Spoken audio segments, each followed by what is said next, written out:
Boa tarde, muito bem-vindos. Hoje vamos responder a uma pergunta da Célia, que diz: Olá, Daniele. Uma questão que sempre me suscitou curiosidade foram as sete artes liberais. Seria possível aprofundarmos o tema revendo quais são, como se dividem e porquê da sua importância, porque se dizem compatíveis com a dignidade do homem livre. A ciência aprendida pelos egípcios foi depois sintetizada pelos gregos nas sete artes liberais.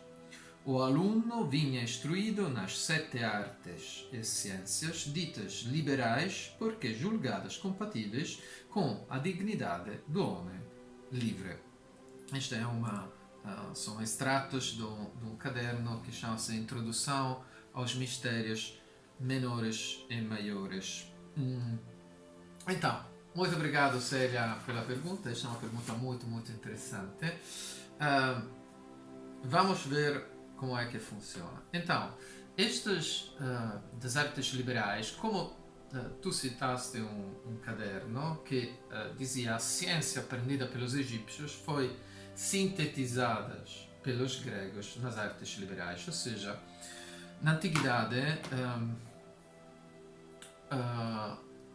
havia escolas, claramente, mas havia escolas especiais para formar não simples homens e mulheres, mas pessoas chamadas iniciadas que iriam conduzir conduzir povos.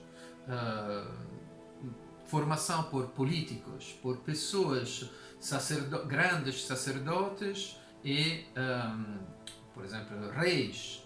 Ou seja, pessoas que tinham o escopo de dirigir e permitir vamos dizer, a salvação de um inteiro povo.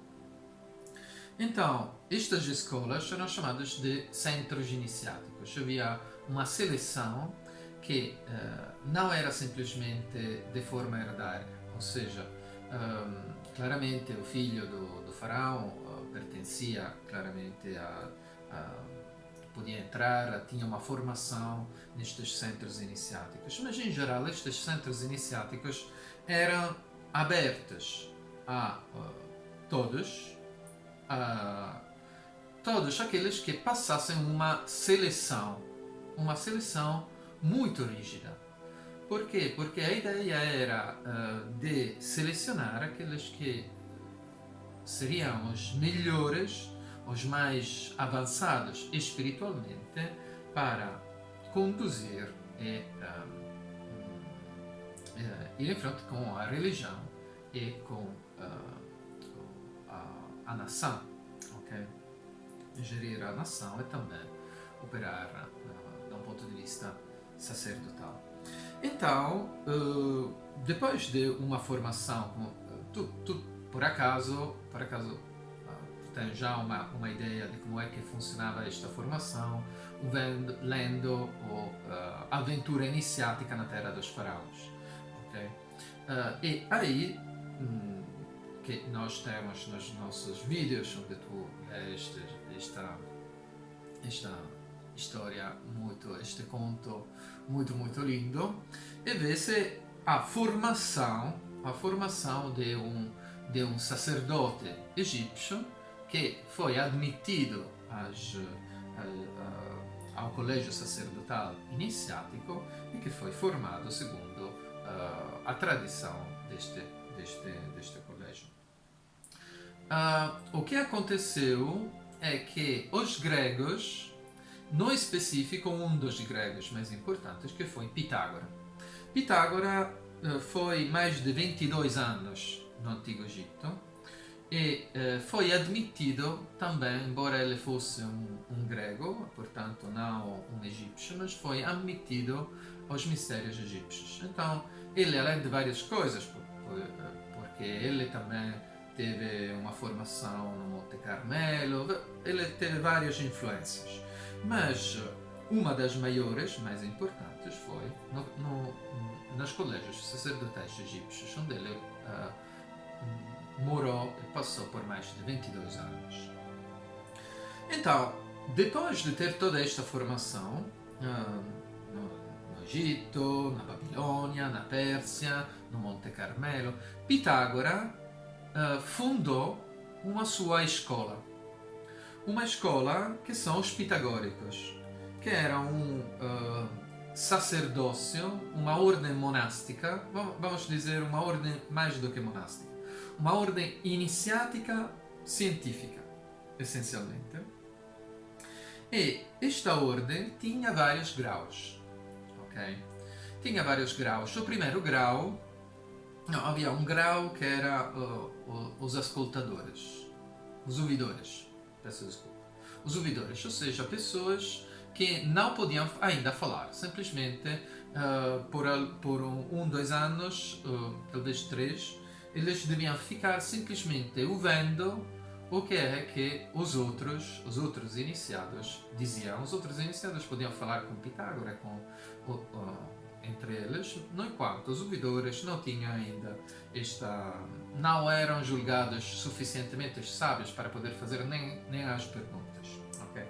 Então este era mesmo considerado nesta formação o grau 0. Depois havia o primeiro grau. O primeiro grau dos neófitos, ok? E neste grau os pitagóricos ensinavam aqueles que eram os elementos fundamentais da fisiologia e da metafisiologia oculta, ok? Ou seja, como o corpo, funcionamento físico e também energético do corpo. Ou seja, era focado no microcosmo, na aprendizagem do microcosmo, ou seja, do homem, na sua estrutura interior e física. Depois, no segundo grau, havia a aprendizagem do macrocosmo, ou seja, de todas as artes, as doutrinas, tudo o que for possível aprender sobre o cosmo, as proporções, a matemática. De facto, o segundo grau era chamado os matematicos, okay? E essencialmente era um estudo total de todas as artes, todas as ciências do macrocosmo, okay? Portanto, aqui eram ensinadas as 7 artes liberais, okay? Que eram uma parte essencial representavam o que era preciso saber de profundamente verdadeiro para poder fazer o trabalho subsequente. Ou seja, tudo o que for preciso efetivamente, que tem uma realidade atrás, poderia ser classificado através destas 7 artes liberais. Depois havia o terceiro grau, que era o grau do mestre, que era simbolizado com este Y, okay? Que representa uma escolha, mas também representava podemos dizer o aspecto do além, o conhecimento deste mundo e do outro mundo, do mundo também do além. Aqui fazia parte de um conhecimento prático, ok? E depois havia um quarto grau e um quinto grau que eram chamados os políticos e os econômicos. Ou seja, os políticos eram, depois de ter alcançado este terceiro grau, os pitagóricos, ele era um mestre.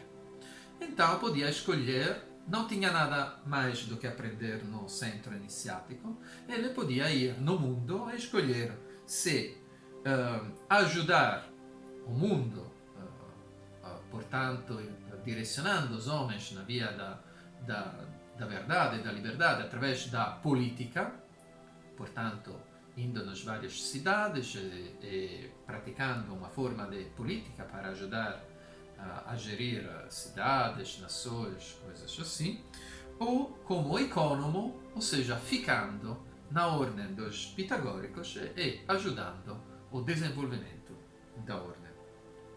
Então, temos estes 5 graus da ordem pitagórica, que eram o neófito, essencialmente, com uma bagagem de aprender tudo o que for relacionado à constituição oculta do homem, das mulheres, e ao aspecto energético, a interioridade de si mesmo. Depois, um segundo grau, o estudo do macrocosmo do universo com as artes liberais, e depois o estudo do além, das realidades metafísicas, e depois a ação no mundo com os políticos e os econômicos.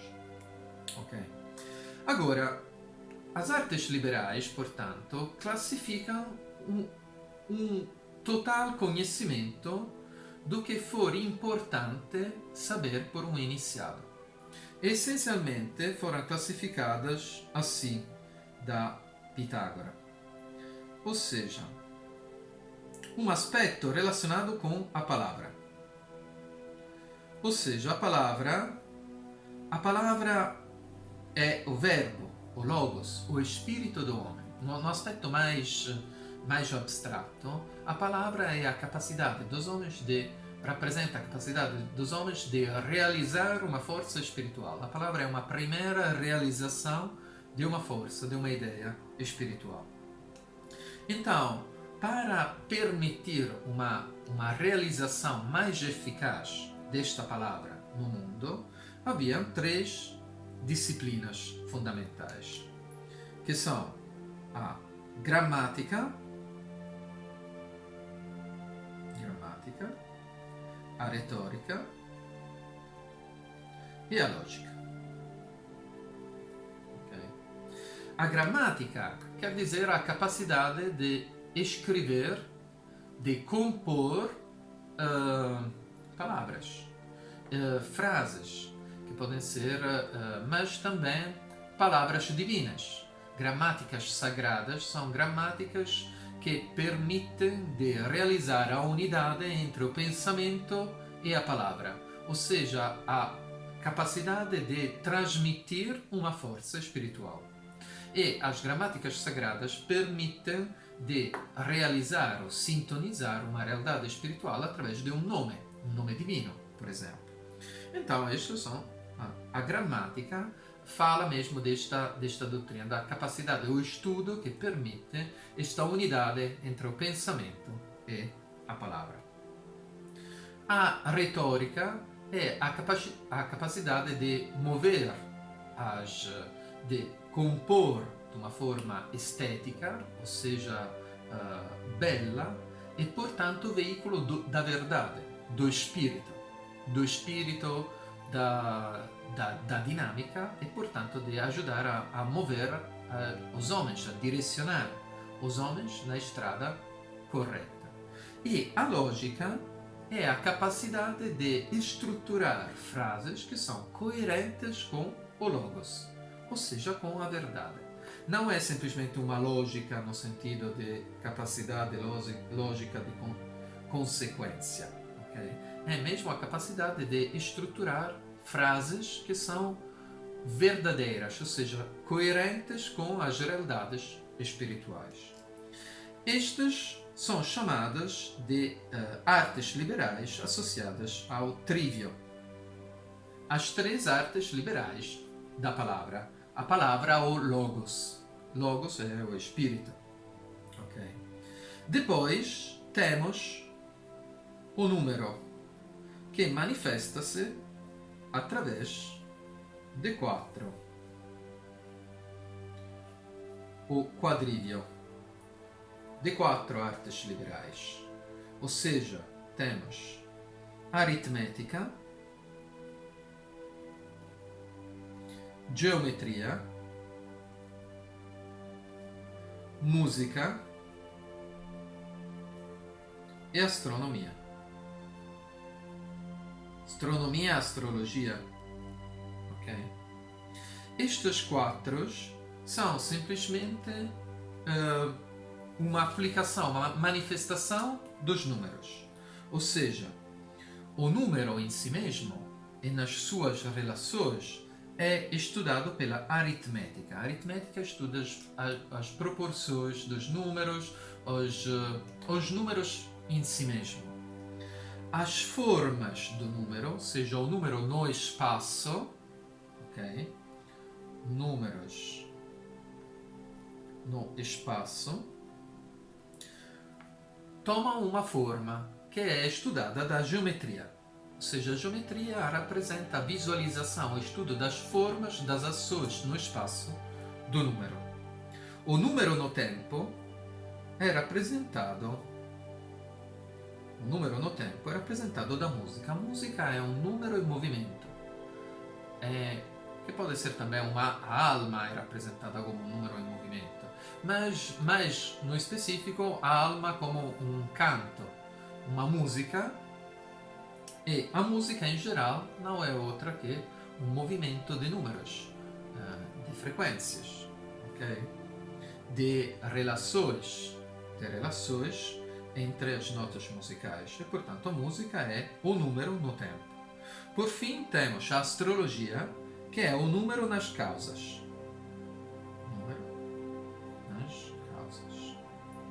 Ou seja, os planetas movem-se segundo números específicos, ou seja, ritmos, tempos, períodos, ciclos planetários, que são estudados da astrologia. Estes ciclos planetários influenciam os homens e as mulheres. Quando os planetas formam configurações geométricas específicas, eles influenciam no bem e no mal. E, portanto, a ação do número em si mesmo, no espaço, no tempo e nas causas, esta formava o quadrívio.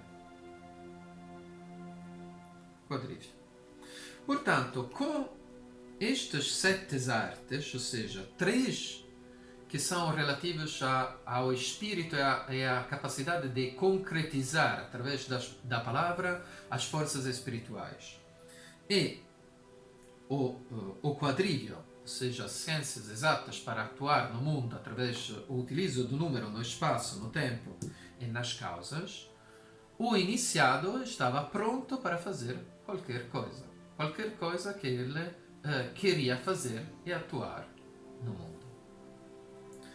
Portanto, este sinteticamente é um resumo de porque foi, de onde é que vem estas artes liberais, que depois foram tomadas mais sucessivamente no século XII e no século XIII. Houve uma renascença da influência pitagórica com o Timeo, e eles reutilizaram a classificação de Pitágoras, que aprendeu estas artes dos egípcios. Então esta é uma parte fundamental da formação que era utilizada, que era uma formação utilizada simplesmente para a formação dos iniciados na antiguidade, e que depois do cristianismo tornou-se uma formação para todos. Depois o cristianismo abriu a iniciação a todos os indivíduos, e agora estas mesmas artes são ensinadas de uma forma exotérica, ou seja, exterior, também nas nossas escolas. Mas estas artes são as mais importantes porque todas estas possuem um aspecto esotérico, íntimo, espiritual, que é o aspecto mais importante que era utilizado na formação para os antigos iniciados. Espero que esta seja uma resposta parcial à tua pergunta. Se tiver outros aspectos que queres aprofundar, outras perguntas, não hesitar em escrever no comentário. Então, nós hoje vamos parar aqui, mas próxima vez vamos responder às outras perguntas da Vera e da Margarida. Ok? Até a próxima.